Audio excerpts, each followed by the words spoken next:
মোল্লা নাসিরউদ্দিন তৎকালীন জামানায় বড় আলেম ছিলেন, জ্ঞানীতে বড়, এলেমে বড়, আমলে বড়, কিন্তু তার চলাচলতি ছিল এত নমনীয়, বলদ টাইপের মানুষ। সবাই জানতো মোল্লা নাসিরউদ্দিনের মতো এত বলদ মানুষ, এত বোকা মানুষ ওই অঞ্চলের মধ্যে নাই। কিন্তু আল্লাহর আদালতে অনেক প্রিয় ছিলেন তিনি, আল্লাহর কাছে অনেক প্রিয় ছিলেন। জোরে জোরে চিল্লায় বলা যাবে না মারহাবা। কারণ তৎকালীন জামানের রাজা বাদশারা দুনিয়ার প্রেমে ছিল বালহুয়া খেলাপ। এই দুনিয়াটা হলো পচা দুর্গন্ধ, মানুষের চরিত্র হলো কুকুরের চরিত্র। নবীজি বলছে শেষ জামানার মানুষ শুধু সম্পদ লোভী হবে, সম্পদের পাহাড় করবে, বাড়ি গাড়ির জন্য পাগল হয়ে যাবে, ভাই ভাইকে খুন করবে, স্ত্রী স্বামীকে অন্য জায়গা পরক্রিয়া করবে, স্ত্রী স্বামী কি করবে, স্ত্রীর হক নষ্ট করে অন্য মানুষের কাছে যাবে। এই সমাজটা শুধু স্বার্থের জন্য মানুষগুলো পাগল হয়ে যাবে। নবীর কথা হলো বালহুয়া কেলাফ, এই দুনিয়াটা হলো পচা দুর্গন্ধ মড়ি, আর মানুষের চরিত্র হলো কুকুরের চরিত্র। কুকুর যেমন মড়ি পাইলে খুশি হয়, সে জামানার মানুষগুলো সম্পদ পাইলে খুশি হবে, সেটা সুদের মধ্যে আসুক আর ঘুষের মধ্যে আসুক, সেটা চুরি হোক আর ডাকাতি হোক, এই দুনিয়ার সম্পদমুখী মানুষগুলো দুনিয়ামুখী হয়ে যাবে। জোরে বলেন ঠিক কিনা? কিন্তু মোল্লা নাসিরউদ্দিন ছিলেন আল্লাহ ওয়ালা, রাসূল প্রেমিক, এমন একজন আদর্শবান ব্যক্তি যাকে দুনিয়ার কেউ কিনতে পারে নাই, দুনিয়ার মানুষও চিনতে পারে নাই। সারা রাত ভরে তাহাজ্জুদের নামাজ পড়তো, সারা রাত ভরে চোখের পানি ফেলে ফেলে কাঁদতো, খালি বলতো আল্লাহ তোমার আদালতে যেন আমি ধরা পড়ি না, আল্লাহ তুমি দুনিয়ার মধ্যে যত তুমি হিসাব নাও, দুনিয়ার মধ্যে যত কষ্ট দাও আমারে আল্লাহ, তোমার ওই আদালতে ইয়াউমাল কিয়ামতের ময়দানে আমারে তুমি দাঁড়া করো না। জ্ঞানী মানুষ, আল্লাহ বালা মুসিবত দাও দুনিয়ার মধ্যে, যন্ত্রণা দাও দুনিয়ার মধ্যে, কষ্ট দাও দুনিয়ার মধ্যে। আমরা তো বলি আল্লাহ দুনিয়ার মধ্যে সুখে রাখো, বাড়ি দাও, গাড়ি দাও, কিন্তু মোল্লা নাসিরউদ্দিন কে আল্লাহ দুনিয়ার মধ্যে যত পারো তুমি যন্ত্রণা দাও, ওই কিয়ামতের ময়দানে যেদিন মানুষ দাঁড়ায়া দাঁড়ায়া তোমার কাঠগড়ায় দাঁড়ায়া যাবে, সেদিন আমি মোল্লা নাসিরউদ্দিনকে ওই মানুষের সামনে দাঁড় করায়ও না। সেদিন তুমি মোল্লা নাসিরউদ্দিন রে আল্লাহ তোমার কাঠগড়ায় যদি দাঁড়া করো, আমি জীবনেও আমি হিসাব দিতে পারবো না। এই জন্য আমি চোখের পানি ছেড়ে কান্দি, রাত জেগে জেগে তাহাজ্জুদের নামাজ পড়ে ইবাদত বন্দেগী করে, কোরআন তেলাওয়াত করে। জোরে জোরে চিল্লায় বলা যাবে না মারহাবা। মোল্লা নাসিরউদ্দিন ঘুরে ঘুরে এলাকা ঘুরে ঘুরে দেখত, গরিব মানুষের পাশে দাঁড়াইতেন, সারাদিন ভরে কর্ম করিয়া যা পাইতেন অসহায় মানুষের সামনে দিয়ে আসতেন। সুবহানাল্লাহ বলেন। আল্লাহ তাকে এমন একজন বিবিও দান করেছিল। মা বোনেরা, অনেক মা বোন আছেন, খেয়াল করবেন, মোল্লা নাসিরউদ্দিনের আল্লাহ একটা বিবি দান করেছিলেন। রাত্রে যখন সারাদিন পরে যদি কিছু খানার ব্যবস্থা করতেন, এই খানাটা বিবি হাতের মধ্যে দিয়ে বলতেন, স্বামী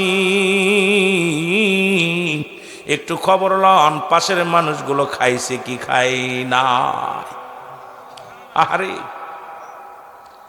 কেমন বিবি ছিল দেখেন।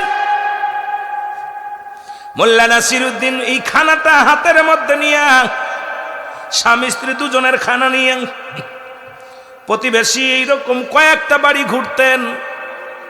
যদি কোনো বাড়ির মধ্যে খাবার না পাইতেন, কয়েলটা উঠাই এটা নাকি আসে কষ্ট দেয়। বলতেছিলাম যে কথায় নাসিরউদ্দিন দেখতেন কোনো অসহায় মানুষ খাবার জুটাতে পারে নাই, পুরো খাবারটা তাকে দিয়ে আসতেন। এরকম একদিন নয়, দুদিন নয়, 3টা দিন পার হয়ে গেল। বাবারা দেলের কান্ডা লাগায় শুনেলেন। এই 3টা দিনই সারাদিন পরে খাবার যখন খাতি যায়, বিবি ডাক দে বলে, স্বামীরা আপনি একটু করে দিয়ে আসেন, কে খাবার জুটছে, কে খাবার খাই নাই। ক্ষুধার্ত অবস্থায় একদিন খানা দিয়া গভীর রাত্রে স্বামী স্ত্রীর তাহাজ্জুদের নামাজ পড়ে যায় নামাজের মসলার উপরে বসে দুজন গভীর রাত্রে হাত উঠায় কান্দে, আল্লাহ আল্লাহ, এই দুনিয়ার মধ্যে তোমার হক, এই মানুষের হক, এই পৃথিবীর মধ্যে প্রতিবেশীর হক আমি আদায় করতে ঠিক মতো পারি না। আল্লাহ আল্লাহ, তুমি আমাকে এমন ক্ষমতা দেও নাই যে আমি প্রতিবেশীর হক আদায় করব। তুমি এমন ক্ষমতা দেও নাই যা দিয়ে আমি মানুষকে একটু সুখে রাখবো রে আল্লাহ। তুমি আমারে বানাইছো দরিদ্র মানুষের, আমি কি দিতে পারি না? যাকাত দিতে পারি না, ফিতরা দিতে পারি না, দান করতে পারি না ঠিক মতো।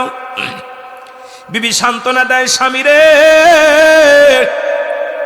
তুমি ওই খাবারটা যখন দিয়াছো, রান্না করা খাবারটা যখন প্রতিবেশীর মুখে দিয়াছো, আমি গভীর রাত্রে যখন আমি নামাজে দাঁড়ায় যাই, আমার মনের ভিতরে যত তৃপ্তি পাই রে স্বামী, স্বামী রে, আমি অত্যন্ত তৃপ্তি পেয়েছি। আজ 3টা দিন আমি শুধু পানি খেয়ে আসি, আমার কোনো দুঃখ নাই, তবু যেন কোনো প্রতিবেশী কষ্ট না পায়। জোরে জোরে বলো আল্লাহু আকবার। আর একটু জোরে জোরে চিল্লায় বলো মারহাবা। ঘুরতে ঘুরতে দেখে প্রতিবেশী একজন ইহুদি, অনেক সম্পদের মালিক, মোল্লা নাসিরউদ্দিন। আগে বললাম তাকে সবাই জানতো সে বলদ, সে বুকা, তার মতো বুকা নাই। কারণ মোল্লা নাসিরউদ্দিন খালি ফেলফেলে কাঁদতেন, চোখের পানি ছেড়ে ছেড়ে কাঁদতেন আর বলতেন, আল্লাহ আপনার কাঠ গড়ায় আমার দাঁড়া করেন না, আল্লাহ আমার কাঠ গড়ায় দাঁড়া করেন না। কিন্তু সে শরিয়াত, তরিকত, হাকিকত, মারিফাতের ইলম অর্জন করেছিল, ইলমে হুজুরি, ইলমে হুসুলি। এ মুসলমান, শুধু তাই নয়, তাসাউফের জ্ঞান যেটা ছিল, এই ভান্ডারও তার মধ্যে ছিল। সব জ্ঞানের অধিকারী আল্লাহ তারে দান করেছিল। সুবহানাল্লাহ বলেন। এই জন্য তো সে এত বিনয় ছিলেন, এত নিয়ম কি ছিল, নমনীয় ছিল। আখলাক, চরিত্র রাসূলুল্লাহর বাইনাত, উত্তম ব্যবহার, উত্তম আখলাক, উত্তম চরিত্র। এই চরিত্রের গুণে গুণান্বিত ছিলেন মোল্লা নাসিরউদ্দিন। উনি দেখেন ইহুদি, অনেক সম্পদ, যায় বললেন ইহুদিরে, আল্লাহ তোমাকে অনেক সম্পদের মালিক বানাইছে, অথচ তুমি যাকাত দাও না। প্রতিবেশী মানুষগুলো অনাহারে আছে, অনেক কষ্টের মধ্যে আছে, তাদেরকে তুমি কিছু যাকাত দাও, কিছু দান ধ্যান করো। ইহুদি বলে, আমার সম্পদ আমি কাউকে দিব না। কাকে দিব কি দিব না আপনার মতো মোল্লার কাছে জিগাইতে হবে না। আপনি কিসের জন্য আমার কাছে আসছেন? এই সম্পদ আপনি গরিব মানুষ, আপনাকে কিছু দান করে না, এই জন্য আপনার ধৈর্য ইকে হয় না। পরশ্রুতি কাতর, একজনের ভালো আপনি একজন দেখতে পারেন না। বাংলায় বলা হয় পরশ্রুতি কাতর, একজনের ভালো আর একজন দেখতে পারেন না। এখন আল্লাহ আমাকে সম্পদ দিছে, আপনার সহ্য হয় না, আপনি এসেছেন দান ধ্যান করার জন্য, ওয়াজ করতে আমার কাছে। আমার এই ধন সম্পদ আমি কিচ্ছু দান করব না, সব আমার। ইহুদির কথা শুনে মোল্লা নাসিরউদ্দিন মনে কষ্ট পেয়ে গেলেন। এ মুসলমান, এই তুর্কির নাসিরউদ্দিন চোখের পানি ছেড়ে বলে, আল্লাহ এই জালিমকে তুমি এত সম্পদের মালিক বানাইলাও, কিন্তু প্রতিবেশী না খেয়ে থাকে, অনাহারে থাকে, তাদেরকে কিছু দান করে না। ও দুনিয়ার মুসলমান, শুনে নাও। মোল্লা নাসিরউদ্দিন যায় নামাজ বিছায়, ওনার বাড়ির সামনে বসে 2 রাকাত নফল নামাজ পড়ে আল্লাহরে কয়, আল্লাহ আজকে তুমি যদি আমাকে 1000 স্বর্ণের দিনার না দাও, তোমার দরবার থেকে হাত আর নামাইব না। 1000 স্বর্ণের দিনার আমাকে দিতে হবে। 1000-এর একটা যদি কম দাও নেব না, 2টা কম দিলেও নেব না। আমাকে 1000 দিনার দিতে হইব, স্বর্ণের দিনার। এটা দিয়ে আমি মানুষকে দান ধ্যান করব রে আল্লাহ। সুবহানাল্লাহ। ইহুদি কানে শুনতে পাইলেন। ইহুদি কানে শুনে চিন্তা করে, আজ করে ইমামতি ছুটবো, ইমানদার ছুটবো। ওদের আল্লাহর কাছে চাইলো জীবনেও তো আল্লাহ দিবে না, ওরে একটু পরীক্ষা করব। ভিতর থেকে ইহুদি আবাদমান 988 মুসলমান শুনে নেন। 98 90 কি 98 99 100 আর 998টি দিনার একটা পাতিলের মধ্যে বা একটা ইসের মধ্যে আনিয়া মোল্লা নাসিরউদ্দিনের পাশে রেখে দিলেন। সুবহানাল্লাহ বলেন না। মোল্লা নাসিরউদ্দিন দোয়া শেষ করলেন, আমিন। দোয়া শেষ করে টুপলাটা দেখতে পাইলেন, দেখে গুনে গুনে দেখে 2টা দিনার কম। কয়টা? 2টা দিনার কম, স্বর্ণের 2টা দিনার কম। নাসিরউদ্দিন বলে, আল্লাহ তোমার দরবারে শুকরিয়া, তুমি 2টা কম দিছো তো কোনো ব্যাপার না, 2টা কম দিছো কোনো ব্যাপার না, আবার তুমি দিও। এখনকার মতো আমি এ করা নিয়ে খুশি। জোরে বলেন সুবহানাল্লাহ। আল্লাহ ওরে তো সব বলত কইতো, কেন কত আল্লাহর গোলামের কত বুদ্ধি, খেয়াল কর। আল্লাহ তুমি 2টা দিনার কম দিছো, কোনো কষ্ট নাই, এটা তুমি আর 100 দিয়ে দিও, আমি এগুলো নিয়েই খুশি। ইহুদি বলে, নাসিরউদ্দিন বসো, এই দিনারগুলো তোমার আল্লাহ দেই নাই, দিনারগুলো আমার। তোমার আল্লাহ কই থেকে দিবে? তুমি তো আল্লাহর কাছে চাইলা, দেখলাম ঘন্টা ধরে মোনাজাতে পড়ে আসো, কেউ তো দিল না। আমি তোমাকে পরীক্ষা করার জন্য, তুমি বাটপার, তোমার ভিতরে কোনো চাহিদা আছে কি, তোমার ভিতরে লোভ আছে কি না? কারণ আমি সম্পদের পাহাড় করেছি, এইটা দেখে তোমার লোভ হয়েছে নাকি দেখেনি। আমার এই সম্পদ দিকে তুমি শুনবো, আমারে দান করতে বলো। এখন তুমি কেমন মানুষ, লোভী মানুষ। আমার দিনারগুলো, এই দিনার তো 8,998 দিনারই হলো আমার, এটা তুমি নাও কেন? 2টা দিনার আমার কম দিয়েছি তোমাকে পরীক্ষা করার জন্য। তুমি নিজে বলছো 1টা দিনার কম হলে নিবা না, 2টা দিনার কম দিছি, এখন তো টুপলা ধরে নিয়ে যাও। ঘটনাটা কি? ইহুদি তো চিন্তা করছে 2টা কমলি তার নিবেন না, ওরা পরীক্ষা করিব। কথা বলছেন, ইহুদি চালাকি করছে। মোল্লা নাসিরউদ্দিন বলে, ভাই এ দিনার আমার আল্লাহ দিছে। কে দিছে? এই স্বর্ণের দিনার আমার কে দিছে? আমার আল্লাহ দিছে। ইহুদি কয় না, এটা আমার দিনার, আমি দিছি। দুজনের ভিতরে কথা কাটাকাটি শুরু হলো। ইহুদি কয়, আমি কাজীর দরবারে নালিশ দিব। মোল্লা নাসিরউদ্দিন বলে, যান আপনার কাজীর কাছে চলে যান, কাজীর দরবারে নালিশ দেন, দে কি হয়, আমার কি বিচার করে। দিনারগুলো আল্লাহ দিছে। কাজীর কাছে চলে গেলেন, যায় বলে, কাজী সাহেব, আপনারা যারে যুগশ্রেষ্ঠ কামেল ভাবেন, একটু ভালো মানুষ ভাবেন, ভালো ভদ্র মানুষ, এত বড় বাটপার আগে জানতাম না। উনি আমার বাড়ির সামনে যাই নামাজ বয়া দোয়া করতেছে, বয়া নামাজ পড়ে, আল্লাহ তুমি 1000 দিনার দাও, 1000 দিনার দাও। দেখলাম ঘন্টা ভরে মুনাজাতে পড়ে আছে, 1টা দিনারও কেউ দিচ্ছে না, ওনার আল্লাহ দেয় নাই। ওনাকে আমি পরীক্ষা করার জন্য আমি 1000 দিনার থেকে 2টা দিনার কম দেওয়ার সামনে রেখে দিয়েছিলাম একটা ব্যাগের মধ্যে। উনি আমার এই দিনারগুলো নিয়ে আসছে, গুইনা ওই দিনারগুলো আমার। আপনি তাড়াতাড়ি বিচার করেন, আপনার দরবারে আমি হাজির হয়েছি। কাজী বলে, রাখো তারে, তাড়াতাড়ি আমার কদমে নিয়ে আসো। চলে আসলেন ইহুদি, এসে বলে, ও মোল্লা নাসিরউদ্দিন, চলো কাজীর দরবারে, কাজীর দরবারে বিচার হবে, তোমাকে নিয়ে যেতে বলেছে। সুবহানাল্লাহ বলেন না। নাসিরউদ্দিন বলে, আমার গায়ে তো কোনো কাপড় নাই, আমি গরিব মানুষ, সিরাজুক্ত কাপড়, সিরাজুক্ত কাপড়, এই কাপড় গায়ে দিয়ে কাজীর দরবারে কেমনে যাব? কাজী হলো বিশাল দামি মানুষ, এলাকার মহল্লার বড় দামি মানুষ। এই কাজীর দরবারে যেতে হলে আমার তো কোনো পোশাক নাই, তুমি যদি দয়া করে একটা পোশাক দিতে, তাহলে আমি পোশাকটা পরে যাইতাম। যদি কয় আমার দামি একটা পোশাক আছে, ওইটা দিলাম, এটা পড়ো। সুবহানাল্লাহ। এবার মোল্লা নাসিরউদ্দিন জামাটা গায়ের মধ্যে দিলেন। লম্বা আলোচনা আমি বেশি যাব না, কৃপণদের কথা একটু বুঝাইতে যাইয়া কথাগুলো বলে যায়, একটু ভালো করে শুনে নেন।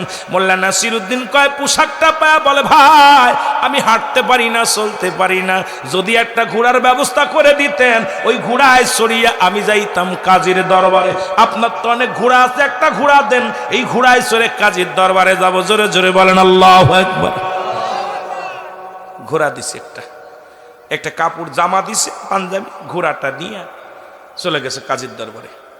এখন কাজীর দরবারে যায়, ঘোড়া থেকে নামছে, নাইমা কাজী বলতেছে, মোল্লা নাসিরউদ্দিন, তুমি ইমানদার মানুষ, অনেক আল্লাহওয়ালা মানুষ, তুমি ইহুদির সঙ্গে কি ঝামেলা করছো? বলে, হুজুর কি ঝামেলা করছি? এই দিনারগুলো সত্যি করে বলো কার? এই দিনারগুলো কি ইহুদির না তোমার? বলে, হুজুর আমার আল্লাহ দিছে। সুবহানাল্লাহ। কে দিছে? আল্লাহ দিছে। সত্যি করে বলো। কয়, হুজুর এই দিনারগুলো উকিল দাবি করছে, একটু পরে দেখবেন দাবি করবে যে জামাটাও আমার, ঘোড়াটাও আমার। সুবহানাল্লাহ বুঝতেননি? হুজুর শুধু দিনার নয়, একটু পরে দেখবেন এই ইহুদি কত নিম্ন কাতারের লোক, একটু পরে বলবে জামাটাও আমার, ঘোড়াটাও আমার। এবার ইহুদি কয় সত্যি হুজুর, ওই জামাটাও আমার, ঘোড়াটাও আমার। কাজী কয় বাটপার ইহুদি রে, তোর মতো বাটপার আর দুনিয়ার মধ্যে নাই। একটু আগে দিনারের দাবি করলি, এখন তো ঘোড়ার দাবি করিস, জামার দাবি করিস। আমার মহল থেকে দূর হয়ে যা। জোরে জোরে চিল্লায় বলা যাবে না মারহাবা। এ মুসলমান গভীর মনোযোগ। ইহুদি যখন চলে গেলেন, ইহুদি যাবার পর মোল্লা নাসিরউদ্দিন ডাক দে বলে হুজুর, ওই সত্তার কসম করে বলি, ওই সত্তার কসম করে বলি, এই দিনারও আমার নয়, জামাও আমার নয়, ঘোড়াটাও আমার নয়। সবই ইহুদির কথা ঠিক আছে, কিন্তু ইহুদি আল্লাহর ভয় নাই তার অন্তরের ভিতরে। এমন কৃপণতা করে, দুনিয়ার মধ্যে দান ধ্যান করে না। অসহায় মানুষগুলো কষ্টের মধ্যে আছে, এর মাধ্যমে আমি ওনার থেকে দিনারগুলো আনছি। হে কাজী সাহেব, এর জন্য যদি বেয়াদবি হয় আমারে ক্ষমা করে দিবেন। কাজী ডাকতে বলে মোল্লা নাসিরউদ্দিন, তুমি তো প্রকৃত আল্লাহর গোলাম, তুমি তো প্রকৃত আল্লাহর মাহবুব বান্দা, তুমি তো প্রকৃত ঈমানদার, যে নিজের জন্য নয়, নিজের অন্য ভাইদের জন্য, মুমিনের জন্য যার অন্তর কাঁদে সেই তো ঈমানদার। যার হৃদয়ের ভিতর অন্য ভাইয়ের জন্য বাসনা জাগে, নিজে কষ্টে থেকে অন্যের জন্য ভাবে, নিজে দুঃখে থাকি অন্যের জন্য অনাহারের চিন্তা করে, এই তো প্রকৃত ঈমানদার। জোরে জোরে চিল্লায় বলা যাবে না আল্লাহু আকবার। আল্লাহ কেরেমনি বলছি, আইয়ুহাল্লাযীনা আমানু, ঈমানদার বিশ্বাসীরা শোনো, আদখুলু ফিস-সিলমি কাফা, পরিপূর্ণভাবে প্রবেশ করো ইসলামের মধ্যে ঈমানদারেরা। জোরে বলো মারহাবা। কারা ঢুকবে? কথা বলেন না কেন? আল্লাহ যদি বলতে ইয়া আইয়ুহান নাস, নাস বলে নাই, আল্লাহ বলছে ঈমানদার বিশ্বাসীরা। এখন এই আয়াতের তাফসীর যদি করো রাত শেষ হয়ে যাবে।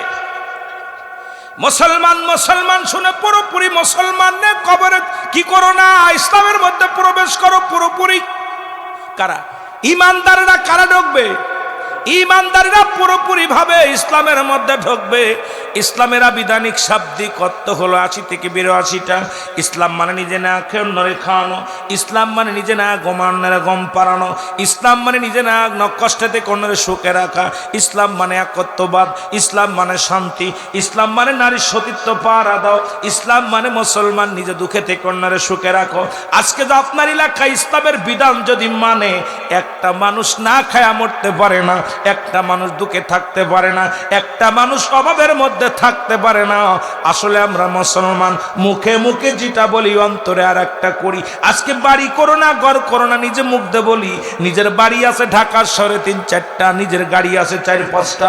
এই চলে আমাদের চরিত্র, এই হলো ক্যারেক্টার। একবারও চিন্তা করি না দুনিয়া থেকে চলে যেতে হবে, এই দুনিয়া ছেড়ে চলে যেতে হবে। এই চিন্তা যদি কোনো মানুষের ভিতরে থাকতো, এই দুনিয়ার মুখাফেকি কোনোদিন হতো না। আমার আল্লাহর গোলামির জন্য পাগল হয়ে যেত। জোরে বলেন ঠিক কিনা? রে আজ না হয় কাল তুমি যাইবা কবরে, মরার পরে দেখবে চেয়ে গো তোমার সবই রইল।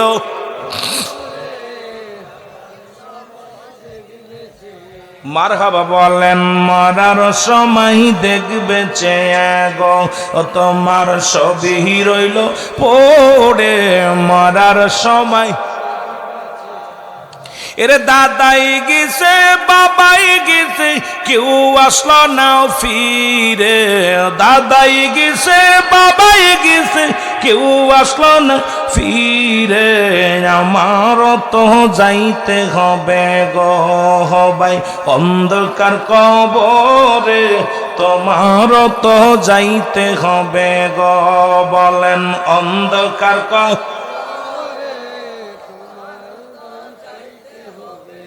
এর ঘর করলাম বাড়ি করলাম সবই যাইব ছেড়ে, ঘর করলাম বাড়ি করলাম সবই যাইব ছেড়ে, তোমারও তো যাইতে হবে গো বাইরে অন্ধকার কবরে, তোমারও তো যাইতে হবে গো।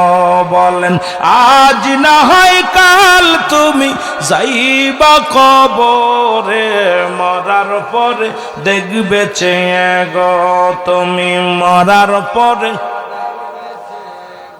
এ তোমার সবই রইল পড়ে, মরার পরে। আল্লাহ তাআলা দয়া করে মায়া করে রিয়াজুল জান্নাহ বেহেশতের বাগানের মধ্যে বসার মতো আসার মতো সুযোগ আল্লাহ দান করল। এই সময় কত মানুষ জেলখানায়, কত মানুষ হাসপাতালে, কত মানুষ মৃত্যু শয্যায় সজ্জিত। আমার আল্লাহ হাসপাতালে নেন নাই, আমার আল্লাহ কোথায় জেলখানায় নেন নাই, আমার আল্লাহ দুনিয়ার জিন্দেগিতে বিছনায় গম পারান নাই।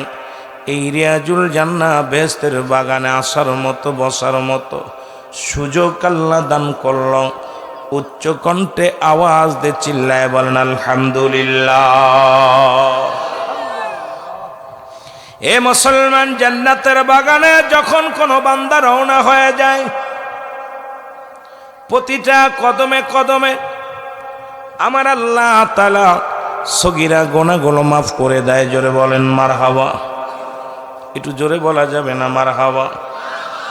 কি গুনাহ মাফ হয়? সগীরা গুনাহগুলো মাফ হয়ে যায়। এই দুনিয়ার মধ্যে যত সগীরা গুনাহ করেছেন সমস্ত গুনাহগুলো মাফ হয়ে যায়।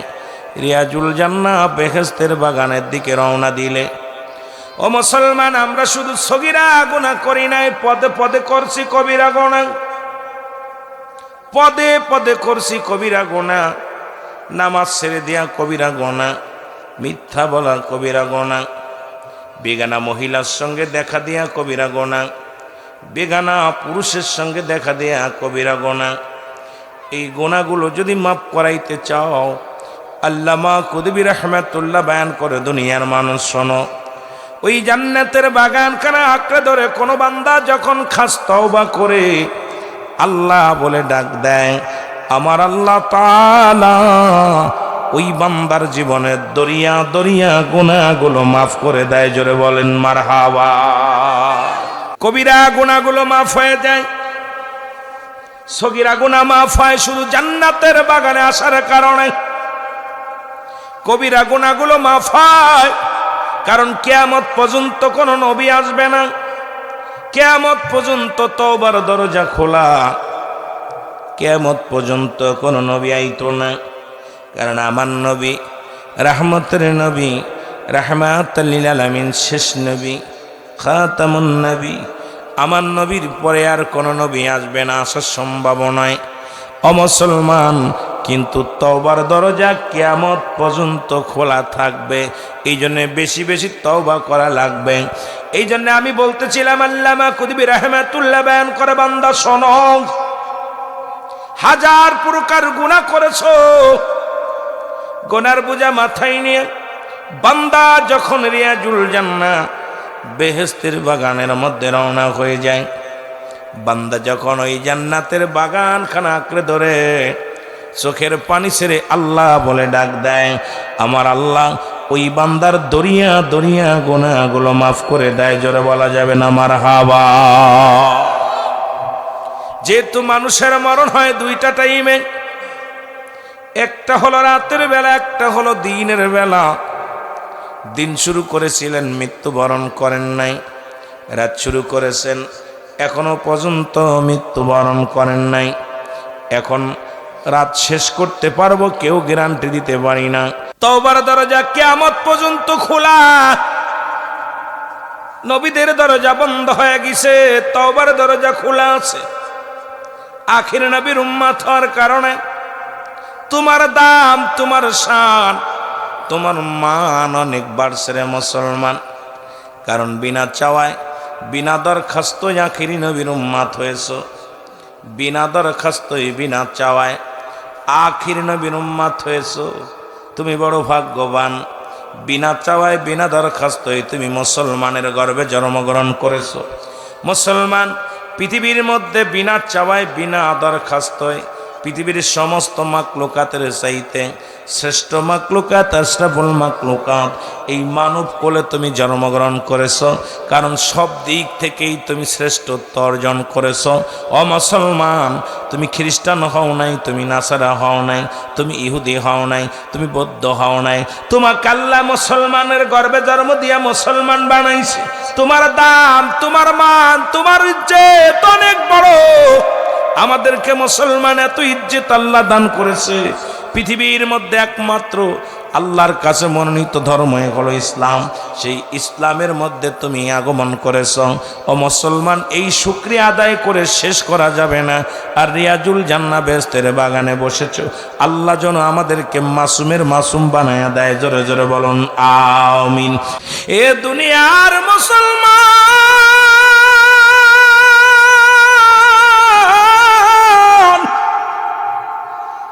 দিলের কান্ডা লাগে শোনো গো, এ জীবন জীবন নয়, এমন একটা জীবন আসবে যে দেশে গেলে মানুষের বিচার হয়, যে দেশে গেলে মানুষের হিসাব হয়, যে দেশে গেলে মানুষ আর কোনোদিন ফিরে আসে না। সেই দেশটার নাম হলো কবর। সেই দেশটার নাম কি? কবর। এই জন্য আমি প্রথমেই বলতেছিলাম, রাসূল বলে লা ইয়া মাউত। এক নাম্বার হলো মানুষের মরণ, দুই নাম্বার হলো মুসলমান কবর, তিন নাম্বার হলো কিয়ামতের ময়দান। এক নাম্বার বিপদ যদি হয় মরণ, এই মরণের কথা বলতে যায় আল্লামা মুফতি আমজাদ আলী সাহেব একটা কিতাব লেখলেন, কিতাবের নাম্বার শরিয়াত। এই কিতাবের মধ্যে উনি লিখতে যা বললেন, দুনিয়ার মানুষ শোনো, কোন মানুষের যখন সাধারণ মৃত্যু হয়, 70টা তাজা উটের গায়ের চামড়া জবাই না করিয়া উল্টো দিকে টান দিয়া লবণ আর মরিচ লাগায় দিলে যতটুক যন্ত্রণা হয়, এর চাইতে 70 গুণ যন্ত্রণা হলো একটা সাধারণ মৃত্যু। এখন অনেকেই মরণকালে পায়খানা করে দেয় রে।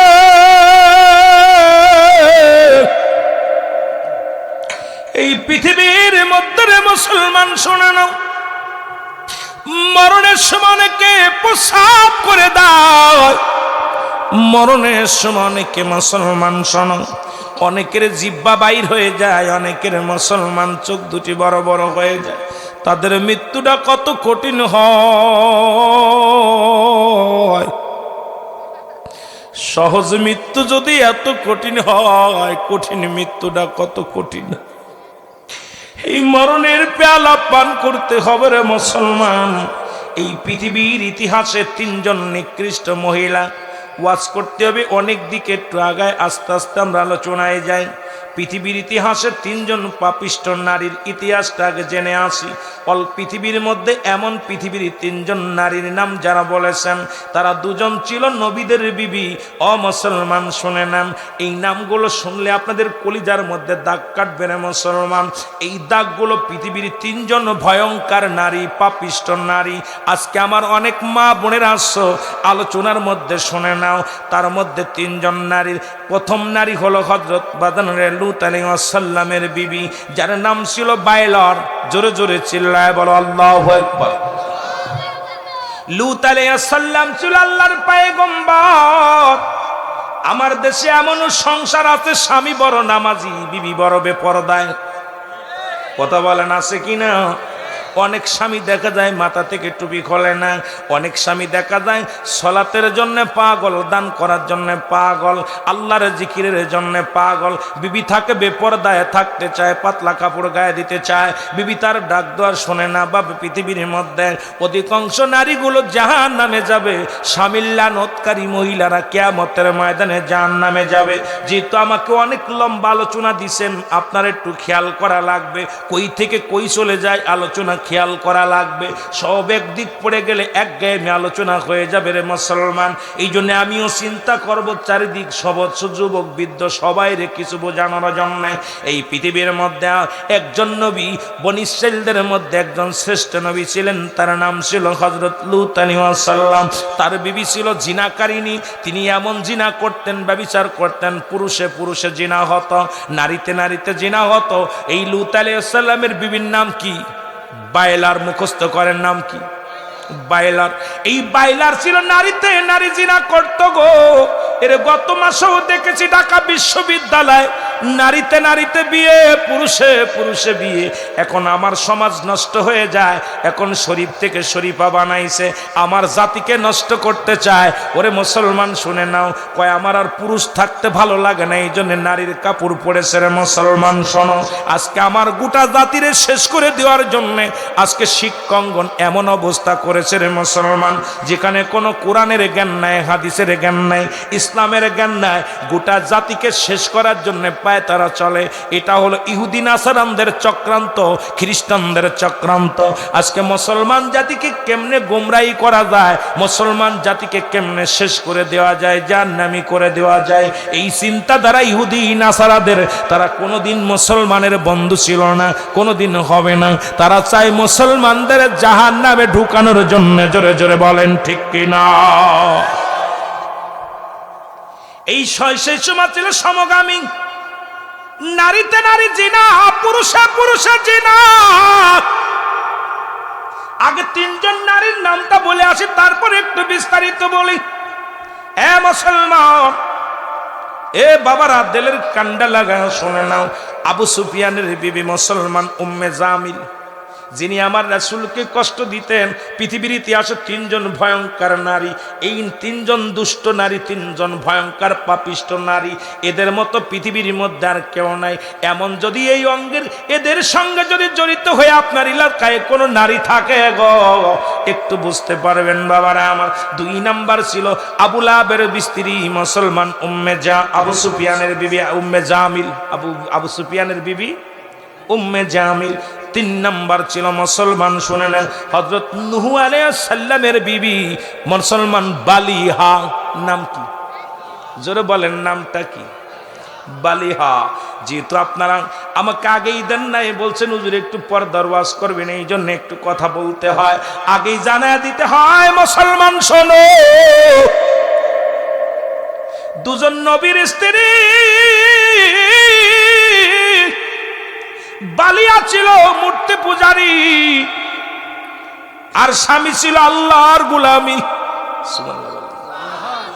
1 নম্বরে চলে যায় লূত আলাইহিস সালামের বিবি বাইলার। নাম কি? বাইলার। তৎকালীন জামানায় নারীতে নারী জিনা, পুরুষে পুরুষে জিনা, এত পরিমাণ জিনা হওয়া শুরু হলো, এত পরিমাণ ব্যভিচার হওয়া শুরু হলো। আরে গত কয়েকদিনের নিউজ, মায়ের পেটে বাবার সন্তান, পটুয়াখালীর জমিনে বাসর ঘরে ছেলে সন্তান হয়েছে।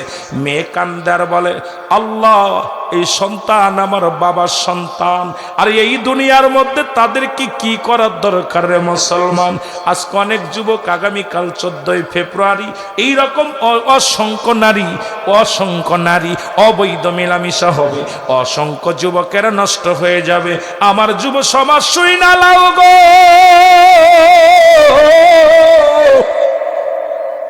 আল্লাহর আদালতে তুমি কি জবাব দিবা? আল্লাহ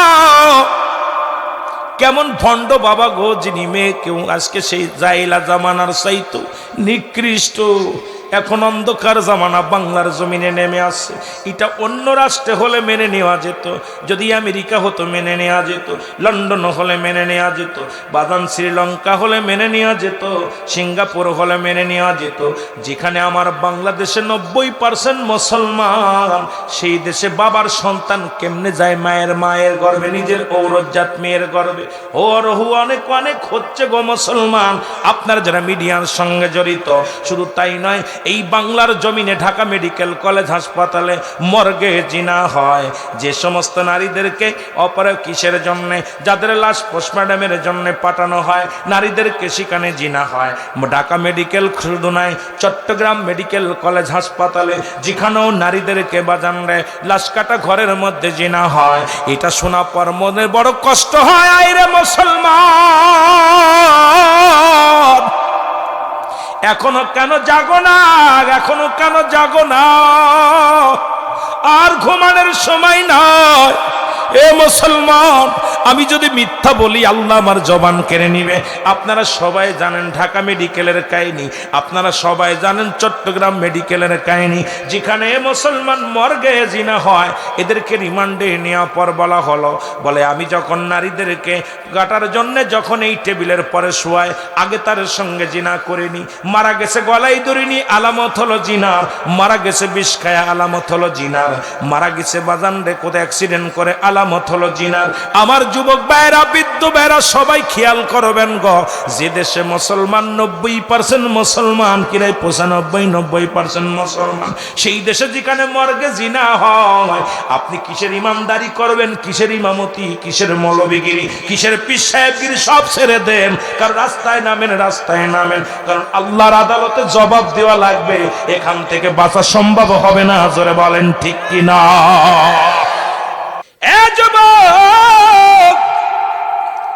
পৃথিবীর মধ্যে যদি কোন পুরুষ, কোন নারী, অবিবাহিত নারী, অবিবাহিত পুরুষ জিনা করে, জিনা করলে সর্বপ্রথম বিধান হলো ইসলামের বিধান। ওলামা একরাম বসে আছেন, আহলে সুন্নাত ওয়াল জামাতের প্রেসিডেন্ট বসে আছেন অত্র জেলার।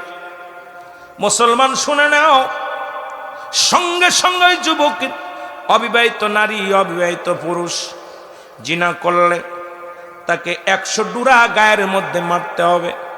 কয়েকটা ডুরা মারলে যদি মারা যায়, মারা গেলে তারে গোসল করাবে, তারপরে তারে কাফন পরাবে, তারপরে তার জানাজা পড়াবে, জানাজা পড়াইয়া তার কবরে দিবে, কবরে দিয়া বাকি অংশগুলো কবরের উপরে মারতে হবে। ও মুসলমান শুনে নাও, কারণ বিবাহিত, অবিবাহিত নারী, অবিবাহিত পুরুষ পাপ করান দরুন 100 ডুরা তার গায়ের মধ্যে মারতে হবে। যদি বেঁচে থাকো তো আলহামদুলিল্লাহ, মারা গেল আলহামদুলিল্লাহ। তবে অবিবাহিতরা জানাজা পাবে, কাফন পাবে। আর বিবাহিত নারীরা যারা জিনা করে, আজকে অনেক মা বোন আছে নষ্টগ্রামের ওয়াজ শুনতে, মারা শোনো, অনেক মায়ের স্বামী আছে বিদেশে, বাগনারের সঙ্গে, বন্ধুর সঙ্গে, মুসলমান খালাতো ভাই, মামাতো ভাইয়ের সঙ্গে পরক্রিয়া। তোমরা তোমাদের সতীত্ব নষ্ট করো গো। শুই না নাও মা বোনেরা, বাবারাও শুনে নাও, যদি কোনো বিবাহিত নারী রে, বিবাহিত পুরুষ যদি জিনা করে, তাদের সর্বপ্রথম নাভি পর্যন্ত মাটির ভিতরে পুঁততে হবে। নাভি পর্যন্ত মাটির ভিতরে পোতা লাগবে, কঙ্কার নিক্ষেপ করতে হবে, পাথর ছুঁড়ে মারতে হবে। যতক্ষণ পর্যন্ত মৃত্যুবরণ না করবে ততক্ষণ পর্যন্ত তার মারা বন্ধ হবে না। যখন নিশ্চিত হয়ে যাবেন সে মারা গেছে, মারা যাওয়ার পর বিবাহিত নারী, বিবাহিত পুরুষের শাস্তির বিধান শুনে নাও যারা বসে আছো বাবা। এবার তারে ওই মাটি খুঁড়ে উঠাইতে হবে, উঠায়া তাকে কুকুর শেল দিয়ে লাশটা খাওয়া দিতে হবে। পৃথিবীর মধ্যে কোনো জানাজা সে পাবে না, কোনো দাফন পাবে না, কোনো কাফন পাবে না। একটা বিচার যদি বাংলার জমিনে হতো, আমার বিশ্বাস, আমার বিশ্বাস, আমার দেশের বিবাহিত নারী, বিবাহিত পুরুষগুলো জিনার নামটা মুখে জানতো না। জোরে জোরে চিল্লায় বলেন ঠিক কিনা? যদি কোনো বিবাহিত নারী, বিবাহিত পুরুষ জিনা করে, তাকে নাভি পর্যন্ত মাটির নিচেই পুঁততে হবে। নাভি পর্যন্ত পুঁতা পর যতক্ষণ পর্যন্ত সে মৃত্যুবরণ না করবে ততক্ষণ পর্যন্ত আপনি পাথর ছুঁড়ে মারবেন, ইট ছুঁড়ে মারবেন, যা পাবেন তাই দিয়ে মারবেন। যখন দেখছেন সে মারা গেছে, নিশ্চিত হবেন যখন মারা গেছে, তখন তার লাশটা ওই মাটি খুঁড়ে উঠাইতে হবে। মাটি খুঁড়ে উঠাইয়া এটা দিয়ে কুকুর শেল দেখাইতে জনসমুদ্রের মানুষের সামনে। এটা জঙ্গলে নয়, রাস্তার মধ্যে ফেলে রাখতে হবে। কুকুর শেল তার লাশটা ছিঁড়ে ছিঁড়ে খাবে। এ মুসলমান শুনে নাও, পৃথিবীর মধ্যে একটা বিচার যদি এই মিঠামনের জমিনে, এই অষ্টগ্রামের জমিনে হতো, আল্লাহর কসম, আল্লাহর কসম, আমার এই জমিন থেকে, অষ্টগ্রামের জমিন থেকে চিরতরে জিনা ব্যভিচার বন্ধ হয়ে যেত। জোরে বলেন ঠিক কিনা? আরো জোরে বলেন ঠিক কিনা? আর আমার দেশের বেহায়ে সন্তান, বেহায়ে পোলাপান, বেহায়ে বাবা মা জিনাকারীর পক্ষ নিয়ে মামলা করে আদালতে। ছেলে জিনা করেছে, মেয়ে জিনা করেছে, এদেরকে বাঁচানোর জন্য আবার আদালতে মামলা দেয়। এই বেলজ্জাতে বেহায়া বেয়াদব, ওই সন্তানের জন্য কিয়ামতের ময়দানে জাহান্নামে যেতে হবে। ওই সন্তান তোকে বুকে লাথি মেরে জাহান্নামে দিয়ে দিবে। সুতরাং যে সন্তান বেনামাজি, যে সন্তান হারামখোর, ঘুষখোর, সুদখোর, সে সন্তান কোনোদিন তোমার সন্তান নয়। তাকে ত্যায্য করে দাও যদি আল্লাহর আদালতে বাঁচতে চাও। জোরে বলেন ঠিক কিনা? আর একটু জোরে বলেন ঠিক কিনা? আল্লাহর আদালত থেকে যদি বাঁচতে চাও, জোরে বলেন ঠিক কিনা?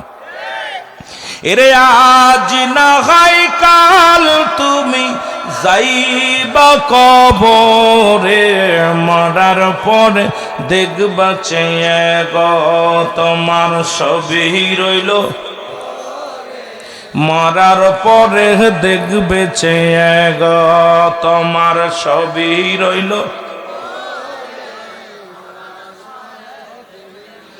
হির দাদাই গেছে, বাবাই গেছে, কেউ আসলো না ফিরে। হের বন্ধু গেছে, ভাইও গেছে, কেউ আসলো না ফিরে। তোমারও তো যাইতে হবে গো ভাইরে অন্ধকার কবরে, তোমারও তো যাইতে হবে গো। বলেন অন্ধকার এরে আজ না হয় কাল তুমি যাইবা কবরে, মরার পরে দেখবা চেয়ে গো তোমার ছবি রইল।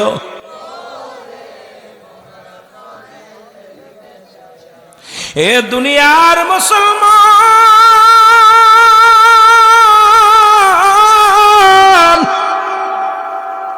আমি যে কথাগুলো বলতেছিলাম গো, লূত আলাইহিস সালামের বিবি তৎকালীন জামানায় পুরুষে পুরুষে জিনা, নারীতে নারীতে জিনা। লূত আলাইহিস সালাম ইসলামের দাওয়াত দিতেন, আর গোপনে গোপনে বিবি বাইলার ব্যভিচারে লিপ্ত হয়ে যেতেন। নারীতে নারীতে ব্যভিচার হতো, পুরুষে পুরুষে ব্যভিচার হতো। এমন দুষ্ট নারী ছিল তৎকালীন জামানায়। আমার আল্লাহ তাআলা সইতে পারে নাই, জিবরিলকে পাঠিয়ে দিয়েছে, জিবরিল যাও আমার লূতকে বলো এই সাদাম শহর থেকে, এই গ্রাম থেকে, এলাকা থেকে যেন সরে যায়, এই মহল্লা থেকে যেন অন্য মহল্লে চলে যায়। কারণ আমি আল্লাহ ওদের উপরে গজব দেয়া দিব। এত পরিমাণ পাপ হয়, এত পরিমাণ হয়, গজব হয়। আল্লাহ কিছুদিন আগে গত বছরে কত করোনা ভাইরাস দিয়ে কত মানুষকে মারল, এরপরও আমাদের লজ্জা নাই, আমাদের ভয় নাই। এখনো ডেঙ্গু দিয়া সাইজ করতেছে প্রতিনিয়ত। মুসলমান প্রতিদিন 200-400 মানুষ মারা যায় ডেঙ্গু রোগে, এরপরও মানুষের ভয় নাই। এত গজব দেয়া পারো, এরপরে এইচ দিয়া মানুষকে শেষ করে দেয় তা নাই। আল্লাহর আদালতে তো জবাব দিতেই হবে। আল্লাহ দুনিয়ার মধ্যে গজব দেয়, তারপরও কেন ভয় নাই রে মুসলমান? শুনে নাও, তওবার দরজা কিয়ামত পর্যন্ত খোলা, নবীদের দরজা বন্ধ হয়ে গেছে, তওবার দরজা খোলা আছে। আখির নবীর উম্মত হওয়ার কারণে তোমার দাম, তোমার শান, তোমার মান অনেক বাড়ছে রে মুসলমান। কারণ বিনা চাওয়ায়, বিনা দরখাস্তই আখিরি নবীর উম্মত হয়েছো। বিনা দরখাস্তই, বিনা চাওয়ায় আখির নবীর উম্মত হয়েছো।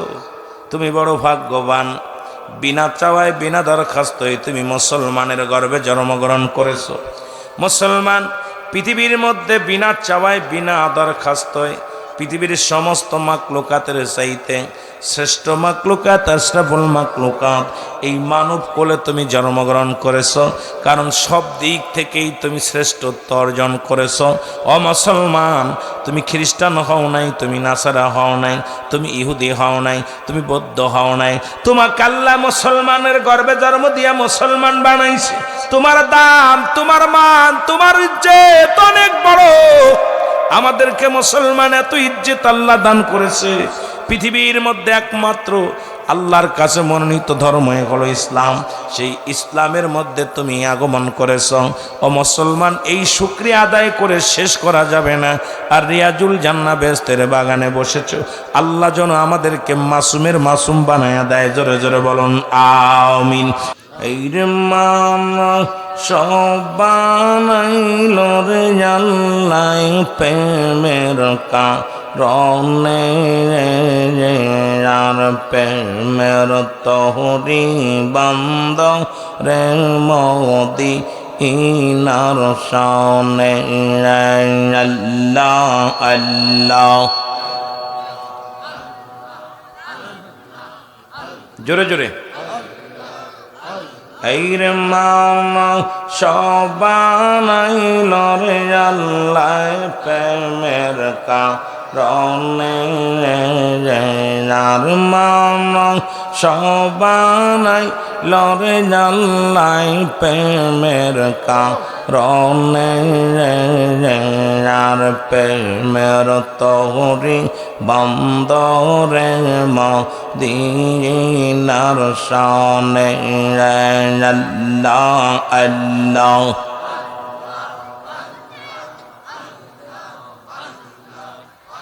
আল্লাহ বানাইল বহু জাতি, শিখাইল প্রেম প্রীতি, আর মরণ বিকে পাঠান আল্লাহ মরণ বি তাই প্রেমের কারণে, আর প্রেমের তোহরি বান্দরে মদিনার শানে। আল্লাহ আল্লাহ, হাবিবকে পাঠাইল রে আল্লাহ প্রেমের কারণে, আর হাবিবকে পাঠাইল রে আল্লাহ প্রেমের কারণে, আর প্রেমের তোহরি বান্দরে মদিনার শানে। আল্লাহ আল্লাহ, আল্লাহ বানাইল আসমান জমিন, আর বানাইল রাত্র আর দিন, আর মরণ বিকে পাঠান আল্লাহ মরণ বিকে প্রেমের কারণে, আর প্রেমের তোহরি বান্দরে মদিনার শানে। আল্লাহ আল্লাহ,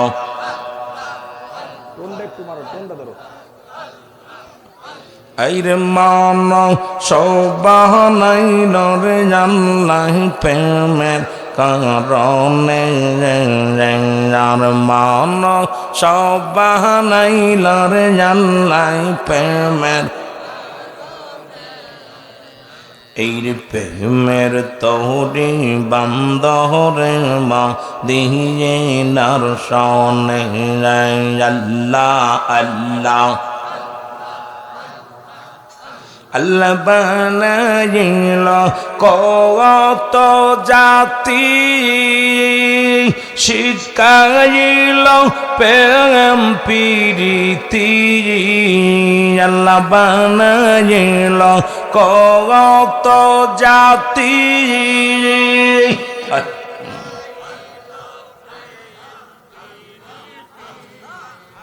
আর মরণ বিকে পাঠান আল্লাহ মরণ বিকে পাঠান আল্লাহ প্রেমের কারণে, আর প্রেমের তোহরি বান্দরে মদিনার শানে। আল্লাহ আল্লাহ, জোরে জোরে।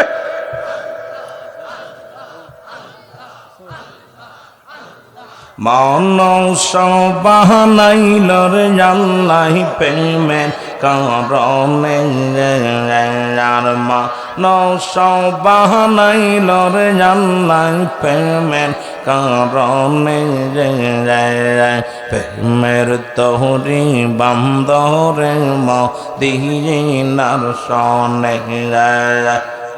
আল্লাহ আল্লাহ জোরে জোরে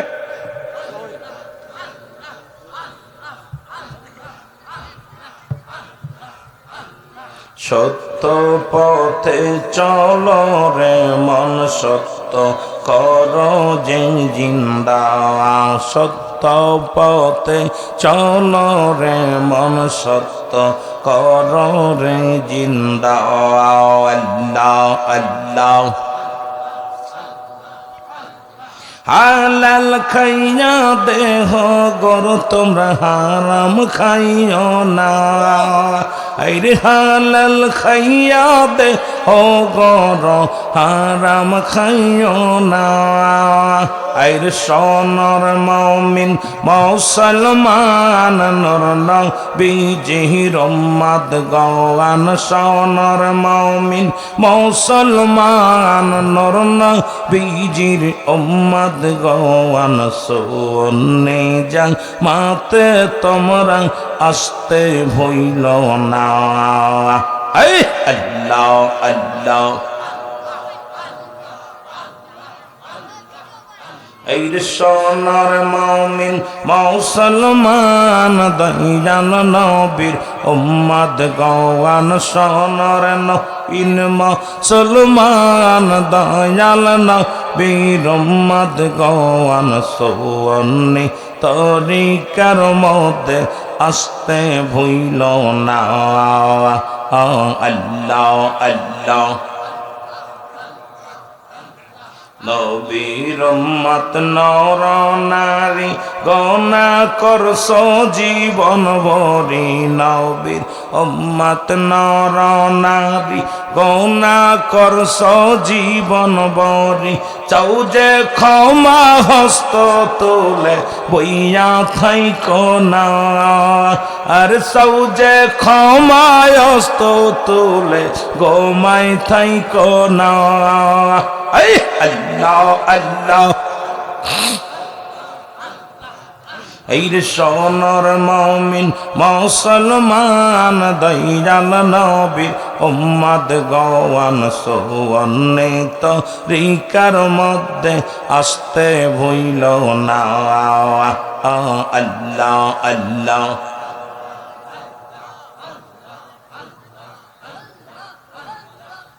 তোমরা হালাল খাইয়া দেহ গর হারাম খাইও না তোমরা হালাল খাইয়া দেহ গর হারাম খাইও না আল্লাহ আল্লাহ কঠিন হাসরে কাঁদবে সবাই যার যারে দয়াল নবীর কদম সারা রক্ষা পাবানা গো দয়াল নবীর শরণ সারা বাঁচতে পারবানা আল্লাহ আল্লাহ লা ইলাহা ইল্লাল্লাহ মুহাম্মাদুর রাসূলুল্লাহ সাল্লাল্লাহু আলাইহি ওয়াসাল্লাম।